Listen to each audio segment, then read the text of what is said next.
আমি ঠান্ডা মাথায় আপনাদেরকে আমি এসআইআর থেকে আপনার নাম কিভাবে উঠবে না হবে আমি আজকে একটা পাঠ নিয়ে আলোচনা করব। একটা পাঠ নিয়ে, বেশি দিলে বদহজম হয়ে যাবে।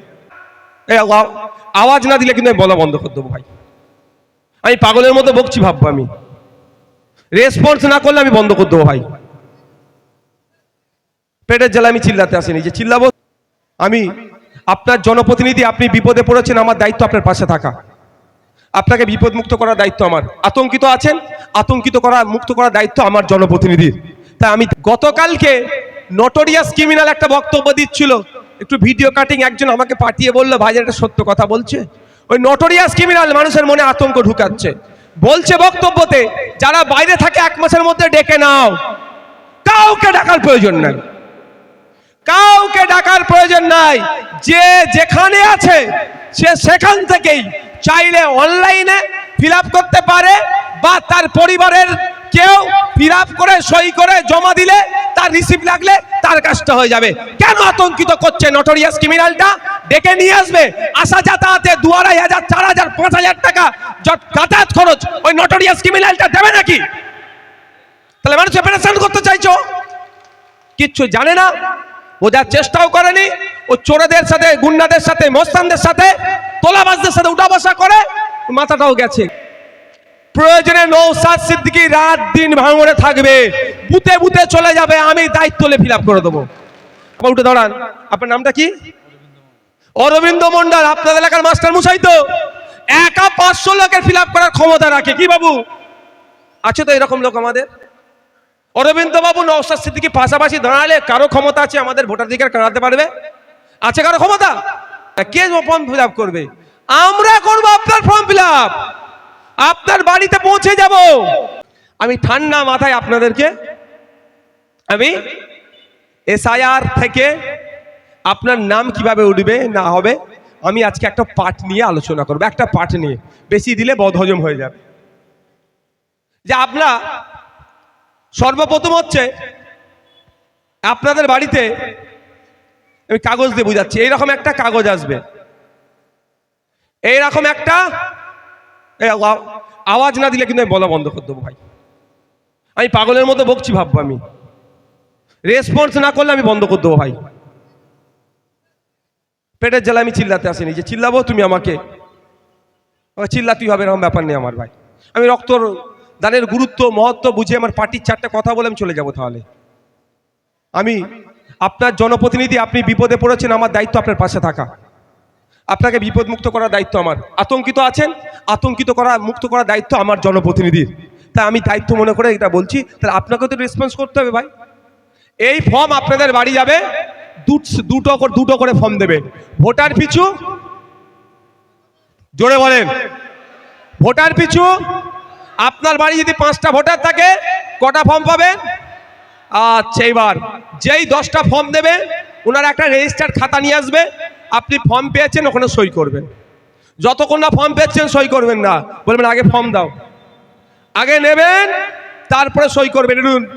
বারবার বলছি সতর্কতা থাকতে হবে, সতর্ক থাকতে হবে। ফর্ম নেবেন, সই করবেন, ফর্ম নিয়ে চেক করে নেবেন।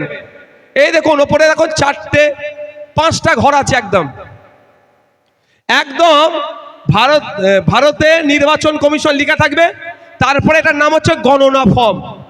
এখানে কোথাও সিটিজেনশিপ প্রমাণের ফর্ম লেখা নেই, এটা কি নাম আছে? গণনা ফর্ম। গণনা ফর্মের নিচেই দেখবেন আপনার এলাকার যিনি বুথ লেভেল অফিসার তার নাম লেখা থাকবে, তার ফোন নাম্বার।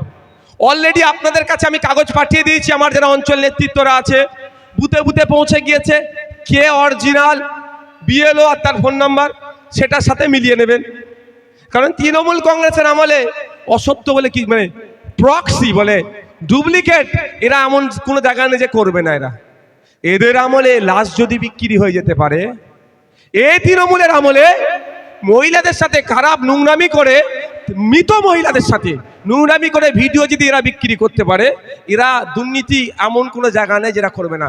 বাপ বেঁচে আছে, বাপকে মৃত দেখিয়ে, মাকে বিধবা দেখিয়ে এরা বিধবা ভাতা তুলে খাওয়ালো, এরা আপনার সাথে দুর্নীতি করবে না আমি বিশ্বাস করি না। ঠিক আছে? তাহলে ওর না, ও প্রথমে কি থাকবে? একদম নাম, ফোন নাম্বার, আপনাদের কাছে যে লিস্ট আছে মিলিয়ে নেবেন। তারপরে কি দেখবেন, এই দেখুন আপনাদের হাত থেকে এটা কি সাইড হচ্ছে, লেফট সাইড তো নাকি, লেফট সাইড থেকে শুরু করবেন। এখানে আপনার ডিটেলস থাকবে, আপনার নাম থাকবে, আপনার এপিক নাম্বার, আপনার ঠিকানাটা অলরেডি প্রিন্ট হয়ে আসবে। দ্বিতীয়টা কি থাকবে, আপনার পার্ট নাম্বার, আপনার ক্রমিক সিরিয়াল নাম্বার, তারপরে আপনার পার্ট নাম্বার, আপনার বিধানসভা, এটা প্রিন্ট হয়ে আসবে। তারপরে একটা স্ক্যান থাকবে, এটা স্ক্যান প্রত্যেকের আলাদা স্ক্যানার থাকবে এখানে, এটাতে এর ডিটেলসটা দেওয়া থাকবে। তারপরে দেখুন একটা ছবি দেখতে পাওয়া যাচ্ছে না, অলরেডি আপনার ভোটার কার্ডে 2025-এর ভোটার কার্ডে যে ছবিটা দেওয়া আছে ওইটাও এতে প্রিন্ট হয়ে আসবে। তারপরে লাইনটা দেখতে পাওয়া যাচ্ছে ফাঁকা ঘর আছে, এখানে আপনাকে আপনার একটা নতুন ফটো দিতে হবে, রিসেন্ট পাসপোর্ট সাইজ ফটো। তবে ওই ফটোর ব্যাকগ্রাউন্ড কি হবে, সাদা হবে। মাথায় থাকবে, বুঝে আসছে তাহলে? তাহলে এখানে আপনাকে এই পুরো লাইনের মধ্যে কি কাজ করতে হবে, একটাই কাজ। এইখান থেকে এত বড় যে লাইনটা দেখলেন, একটাই কাজ করতে হবে, কি, একটা পাসপোর্ট সাইজ ফটো যার ব্যাকগ্রাউন্ডটা সাদা, সেটাই শুধু লাগাতে হবে। তাহলে এই প্রথমের পর্বটা শেষ। এটা পার্ট 1 ধরুন, পার্ট 1-এর পর্ব শেষ। আমি এটাকে 4টে পার্টে ভাগ করেছি আপনাদের বোঝানোর সুবিধার্থে, যাতে আপনারা ভয় না পান, আতঙ্কিত না হন। এটাকে আমি আমার মতো করে 4টে পার্ট করেছি। উপরে বসো, 4টে পার্ট করেছি। এবার আসা যাক কি হবে। আপনারা ফার্স্ট পার্ট বুঝলেন, সেকেন্ড পার্ট আসছে। দেখুন এখান থেকে এত পর্যন্ত সেকেন্ড পার্ট, মানে হচ্ছে আপনার ওই যেখানে ফার্স্ট পার্ট শেষ হচ্ছে, এটা হচ্ছে সেকেন্ড পার্ট। এই যেখানে ধরে আছি আমি, এখানে কি কি লেখা আছে, আপনার জন্ম তারিখ, মাস, সাল আছে ভাই, আপনি এতে দিলেন। তারপরে কি আছে, আধার নাম্বার। যদি আধার নাম্বার আপনি দেবেন, নাও দিতে পারেন, ঐচ্ছিক বিষয়, অপশনাল। আপনি দিতে পারেন, নাও পারেন, আমি বলবো আপনি দেন। আমি ভারতীয়, আমার ভয় কিসের ভাই, আপনি দেন। তারপরে আপনার মোবাইল নাম্বার দেওয়ার কথা আছে, পিতা বা অভিভাবকের নাম লেখার জায়গা আছে, লিখবেন। তারপরে দেওয়া হচ্ছে কি, পিতা বা অভিভাবকের ভোটার কার্ডের এপিক নাম্বার। ভোটার কার্ডের এপিক নাম্বার হয়, আপনারা জানেন এপিক নাম্বারটা কোথায় থাকে? এক মিনিট, এটা আমার ভোটার কার্ড। 2 রকম ভোটার কার্ড আছে ভাই অনেকের। আমি এটা কি পিভিসি বলে, কি বলে তো ভাই? হ্যাঁ পিভিসি, আর নর্মালও আছে। আমার ছেলেটা একটু তো পাকা ছেলে, বলে আপনার এরকম করে দে, তাই করে দে। তো এখানে দেখবেন এইটা হচ্ছে এপিক নাম্বার, ছবির মাথাতেই থাকে এই নাম্বারটা। অনেকের আছে, দেখলেন? ঠিক আছে, আপনাদের কি বললাম, দিলেন এপিক নাম্বার দিলেন।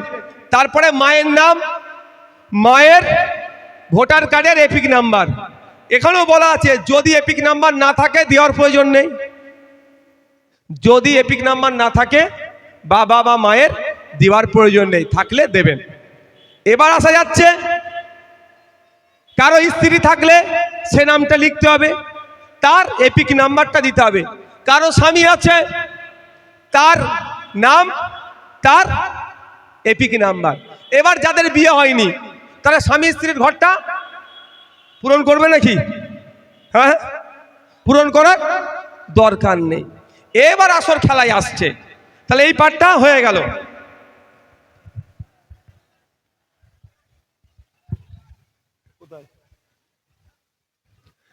ফার্স্ট পার্ট বুঝেছেন, সেকেন্ড পার্ট বুঝেছেন?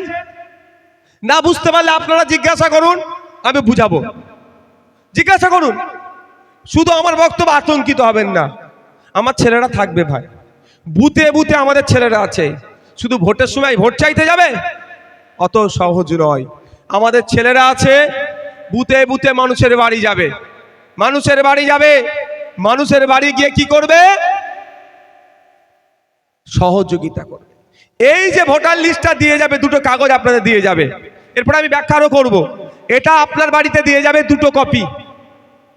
আপনারা এটা কিন্তু যত্ন করে রাখবেন ভাই। এই 2 কপি যখন পাবেন, এক সেম 2 কপি হবে। আপনারা আগে এটাকে 2-4 কপি জেরক্স করে নেবেন। অরিজিনালটা সাইডে রাখবেন, অরিজিনাল দুটো।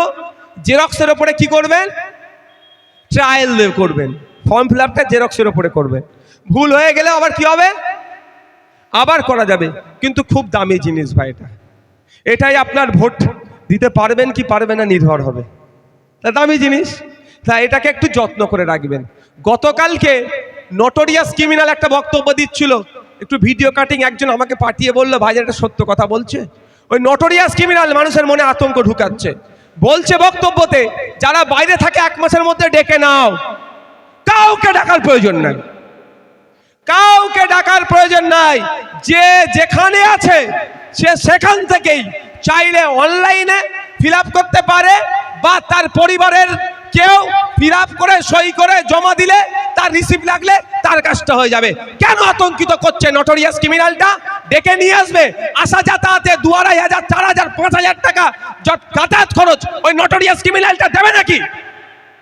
তাহলে মানুষ অপারেশন করতে চাইছো, কিচ্ছু জানে না, বোঝার চেষ্টাও করেনি। ও চোরেদের সাথে, গুন্ডাদের সাথে, মস্তানদের সাথে, তোলাবাজদের সাথে উঠা বসা করে, মাথাটাও গেছে। ও নিজেও তো একটা কুখ্যাত। ওদের বলবেন আমাদের নেতৃত্বদের একটু ক্লাস নিতে, এরা ওদেরকে পড়িয়ে দেবে। এই আছে বাবুলাল আছে, হ্যান আছে, আমাদের যা আছে, এদের কাছ থেকে বলবেন আই অন্তত শিখে যায় এদের কাছ থেকে। একদম না, যে যেখানে আছেন সে সেখান থেকে ফর্ম ফিল আপ করে জমা দিতে পারবে। ভালো করে বুঝুন, আর্টিকেল 324 ভারতের সংবিধানের 324 নম্বর ধারা অনুযায়ী ইলেকশন কমিশন অফ ইন্ডিয়ার পাওয়ার দেওয়া হয়েছে। ইলেকশন কমিশন অফ ইন্ডিয়ার কাজ কি? ইলেকশনগুলোকে কন্ডাক্ট করা, আর মানুষের ভোটার লিস্টে নাম তোলা, নাম বাদ দেওয়া, কারাদের নাম বাদ দেবে, অবৈধ ভোটার, মৃত ভোটারের নাম বাদ দেবে, আর বেশ কিছু কাজ আছে, সংশোধন সহ আরো কিছু কাজ আছে। তাদের আমি 18 বছর হয়ে গেছে, ভোটার লিস্টের নাম তুলানোর দায়িত্ব তো ইলেকশন কমিশন অফ ইন্ডিয়া। তাহলে আমার ভাইটা ব্যাঙ্গালোরে কাজ করছে, আমার ভাইটা মহারাষ্ট্রে কাজ করছে, ওকে বলবো তুই চলাই ফর্ম ফিল আপ করে আবার চলে যাবি? এটা নয়। এই আমার কলটা, এটা ভিডিওটা রেকর্ড করবে, ছাড়বেন। যদি এই ধরনের কোনো নির্দেশনা থাকে যে এসে তাকে ফিল আপ করতে হবে, তাহলে আমাকে প্রমাণ করতে পারলে আমি স্টেজে উঠে ভুল স্বীকার করে নেবো। পেরেশানি কেন? অনলাইনে 4 তারিখের থেকে অনলাইনেও আপনি অ্যাপ্লিকেশন করার সুযোগ পাবেন। তবে আমি বলবো অনলাইনে যাওয়ার দরকার নেই। আপনার ভাই আছে কোথায়? ব্যাঙ্গালোরে। আপনার স্বামী আছে কোথায়? মহারাষ্ট্রে। আপনার ছেলে আছে কোথায়? দিল্লিতে। আপনি ফর্ম ফিল আপ করে সইয়ের জায়গায় আপনার নিজের সই করবেন, আর আপনার কে বাইরে আছে, ধরে স্ত্রী সই করলো, তাহলে কি লিখবে? সম্পর্ক স্বামী। সেই কোথায় সই করতে হবে সেটাও আমি দেখিয়ে দিচ্ছি আপনাদের, প্রমাণ আমি দিয়ে দেবো আমার কথার সপক্ষে। কিন্তু নটোরিয়াস ক্রিমিনালের চক্করে পড়লে দিন দুনিয়া দুটোই যাবে। যাক, তাহলে ফার্স্ট পার্ট বুঝেছেন, সেকেন্ড পার্ট বুঝেছেন, থার্ড আর ফোর্থ 2টো পার্ট বাকি থাকলো। আপনাদের দিক থেকে এটা কি বাম দিক? তো বাম দিক, মধ্যিখানে দেখুন একটা দাগ কাটা আছে না, এদিকটা ডান দিক। এটা 2টো পার্ট। বাম দিকে কে ফিল আপ করবে, ডান দিকে কে ফিল আপ করবে। এবার আসা যাক, বলছে না 2002 খেলাটা হচ্ছে এবার 2002-এ। 2002 সালে যদি আপনার ভোটার লিস্টে নাম থাকে, কি বললাম, 2000 সালে যদি আপনার ভোটার লিস্টে নাম থাকে, তাহলে আপনি 2002 সালের যে কাগজে যা আছে সেম বিষয়টা এখানে ছেপে দেবেন। ওখানে যা আছে, এটা রাইট লেফট সাইডে যা আছে, বানান ভুল থেকে শুরু করে এপিক নাম্বার যা আছে এখানে দিয়ে দেবেন। কিন্তু সেকেন্ড পার্ট যেটা আমি দেখালাম এখানটায়, এখানে কিন্তু আপনার 2002-এ থাকুক আর নাই থাকুক, ওতে আপনি ভয় করবেন না। এটা কিন্তু সবাইকে ফিল আপ করতে হবে, মাথায় থাকবে তো? এই জায়গাটা সবাইকে ফিল আপ করতে হবে। এরপরে যখন অপশন এখানে আসছে, যেমন আমার এই বাপ 2002 সালে তো ভোটার লিস্টে নাম আছে, তাহলে এ বাপ কি করবে?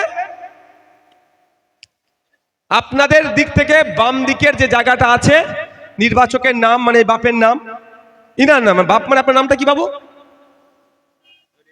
জলিল গাজী, তার নাম লিখবে, এপিক নাম্বার লিখবে। যদি এপিক নাম্বার নাও থাকে 2002 এর ভোটার লিস্টে, আমার আব্বার ভোটার কার্ডে লিস্টে এপিক নাম্বার আছে, আবার আমার আম্মার এপিক নাম্বার নাই, অনেকের এপিক নাম্বার নাই, আতঙ্কিত হওয়ার দরকার নেই। এপিক নাম্বার দেওয়ার দায়িত্ব আমার না সরকারের? এই ভুল করেছে কে? নামের বানের ভুলটা কে করেছে? সরকার ঠিক করবে, আমাকে আপনাকে চিন্তা করতে হবে না। নামের বানানের ভুলের জন্য আতঙ্কিত হবেন না, সরকারকে আমরা টাকা দিয়ে রেখেছি, ওকে ঠিক করতে হবে। না হলে কি হবে? আইনের লড়াই করব, মাঠে ময়দানে লড়াই করব, জনগণকে সাথে নিয়ে, মতুয়া থাকবে, দলিত থাকবে, আদিবাসী থাকবে, মুসলমান থাকবে, একসাথে সরকারের কাছ থেকে জবাব নেব। আমি টাকা দিচ্ছি, ইলেকশন কমিশন অফ ইন্ডিয়ার চিফ যে আছে তার মাইনে আমার টাকাতে হচ্ছে, কলকাতার অফিসারের মাইনে আমার টাকাতে হচ্ছে, আর আমার কাগজ তুমি কেন ভুল করবে? আমাকে ভয় দেখাবে কেন? আমি ওদেরকে জিজ্ঞাসা করব।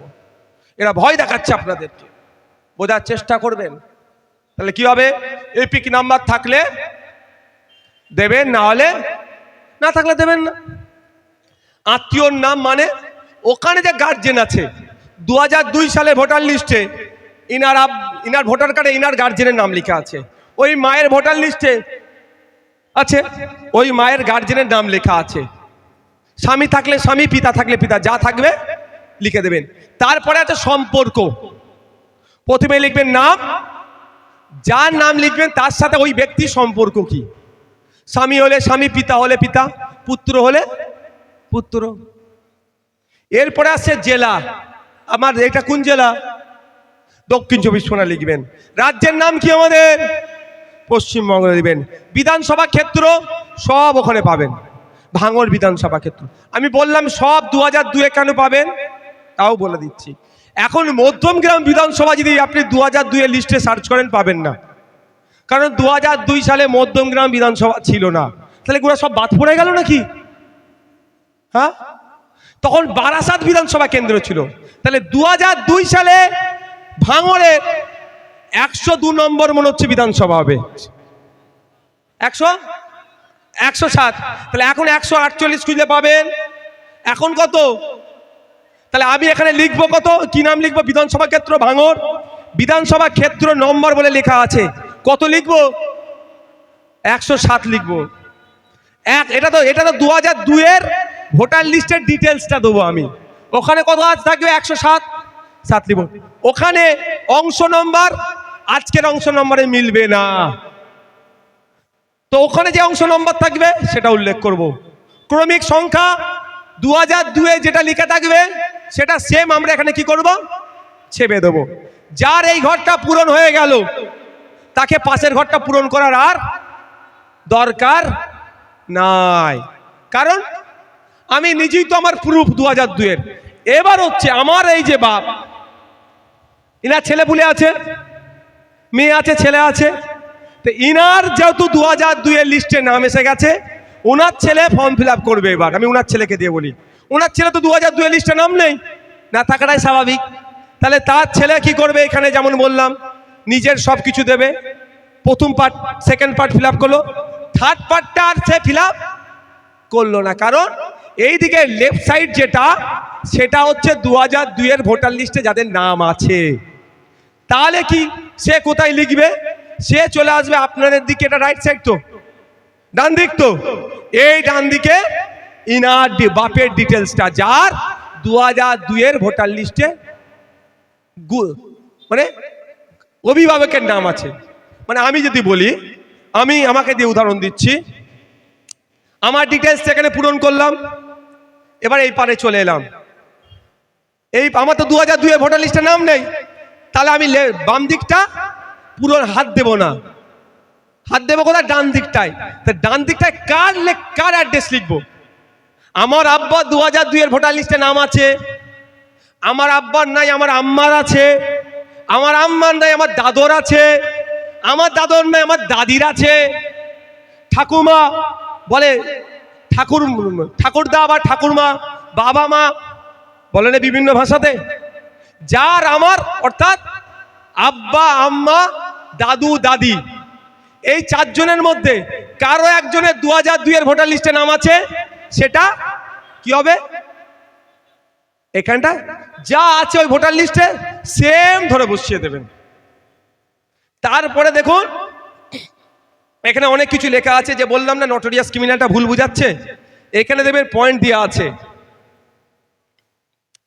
বাম হাতের বৃদ্ধাঙ্গুলের ছাপ আত্মীয়তার ধরন উল্লেখ করুন, একটা পয়েন্ট দেওয়া আছে।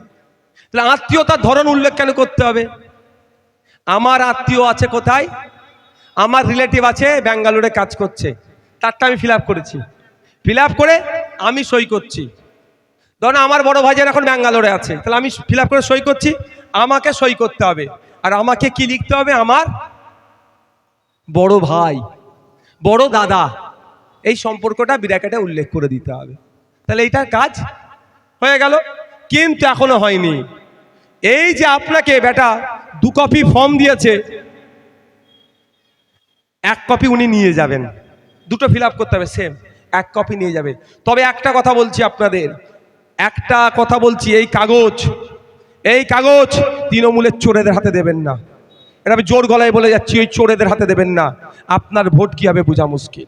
সহযোগিতা করতে আসবে নেবেন, তৃণমূলের লোক সহযোগিতা করতে আসলে নেবেন নাই বলবো না, কাগজ দেবেন না। যদি বলে বাবু দাও আমি জমা করে দেবো, একদম ওই চক্করে পড়বেন না। দুয়ারে সরকার মনে আছে, বিধবা ভাতার জন্য জমা দিয়েছিলেন, রিসিভ দিয়েছে। এখন আপনাকে অনেকে বলে আবাস যোজনার জন্য কাগজ বুলাকে গিয়ে জমা দিয়ে এসেছিলেন, খেয়াল আছে তো? বলে বাক্সে ফেলে দাও, রিসিভ দিয়েছে। কারা কারা অ্যাপ্লিকেশন করেছে জানতে পারলেন না। দুয়ারে সরকারে বার্ধক্য ভাতা, বিধবা ভাতা, কত রকম কাগজ জমা দিলেন, রিসিভ দিল না। সেই কাগজ কিন্তু এখন হয়তো ডাস্টবিনে চলে গেছে, এইটাও গিয়ে কিন্তু ডাস্টবিনে চলে যেতে পারে। তাই আপনাদের আমি কি বলবো, একবার নয় দুবার নয়, একাধিকবার আপনার বুথ লেভেল যে অফিসার আছে, নাম ফোন নাম্বার যার সামনে একদম দিয়ে আছে, সর্বপ্রথম নাম ফোন নাম্বার দিয়ে আছে, সে আপনার বাড়িতে এসে কালেক্ট করে নিয়ে যাবে। তার দায়িত্ব হচ্ছে আপনার বাড়িতে এসে কালেক্ট করবে। যখন আপনি তার হাতে এটা তুলে দেবেন, তখন আপনার বাড়ি একটা তুলে দেবেন আর একটা আপনার হাতে রেখে দেবেন। যখন তুলে দেওয়ার আগে বলবেন তোমাকে দেবো, আগে তুমি সই আর স্ট্যাম্পটা এই সবার লাস্টের লাইনে দেখুন, এখানে মারো তাহলেই দেব। মনে থাকবে তো নাকি? আর ওইটা নিয়ে সোনা দানা গয়না যে দলিল যেখানে রাখেন 8-10 কপি জেরক্স করে, এমনি হাসানোর জন্য বলছি ভাই, অত ভয় পাওয়ার দরকার নেই। ফোনে একটা দুটো ছবি তুলে রাখলে, একটা দুটো জেরক্স করে অন্য জায়গায় রাখলেন, রেখে নাকে তেল দিয়ে ঘুমান। কি বললাম? তাকে দিয়ে নাকে তেল দিয়ে ঘুমান। খসড়া লিস্ট পাবলিশ হবে, যদি খসড়া লিস্ট পাবলিশ হয়েছে বাকিটা আমরা বুঝবো, আপনার হয়ে লড়াই আমরা করব। মাথায় থাকবে তো নাকি? ভয় কেটেছে তো নাকি গো? বাঘ মেরে ফেলছিল তো নাকি? ওরে বাবা, কি হবে তাহলে? এখন হয়ে গেল তো। এবার প্রশ্ন আসে, বাপেরও নেই, মায়েরও নেই, দাদিরও নেই, দাদারও নেই, কি করব? প্রশ্ন থাকবে। এইরকম অনেক অ্যান্টিক কোশ্চেন আসবে। সব দিলে হজম করতে পারবে তোমরা আজকে? হ্যাঁ, হজম করতে পারবে? গুলিয়ে ফেলবে না তো? আমি একটা কথা বলছি, হ্যাঁ আমিও খালি পেটে আছি, সকালে একটু ফল খেয়ে বার হয়েছি, তা আমারও কষ্ট হচ্ছে। আমি একটা কথা বলি আপনাদের, সবার হাতে আমি হাত জোর করে দাবি একটা কথা বলছি, ফর্মটা নেবেন, আগে 2-3টে জেরক্স করবেন। ওই বাচ্চা ছিঁড়ে ফেলেছে ফর্ম, পিচ্ছাপ করে ফেলেছে, এরকম হয় না? ইঁদুরে খেয়ে ফেলেছে, ও কাজ না হয়। এই দুটো ফর্ম আপনার আলাদাভাবে রাখবেন। এবার আপনাদের বলি, কারো কি বলে আপনার নাম নাই, বাপের নাম, মায়ের নাম, দাদুর নাম, দাদির নাম, 4টেই নাও থাকতে পারে, 4টেই নাও থাকতে পারে, তো তারা কি ফিল আপ করবে না? তারা ফার্স্ট এই দেখুন, এই পার্টটা ফিল আপ করুন, এই পার্টটা ফিল আপ করুন। কারণ ও পার্টে কি দেওয়া আছে, হয় 2002-এর যাদের নাম আছে তারা বাম দিকে, তাদের আত্মীয় 2002-এ না থাকলে তাদের আত্মীয়র কারো হবে, কিন্তু এখন আত্মীয় খুঁজে পাচ্ছি না, তাহলে কি ফর্মটাই ফিল আপ করবো না?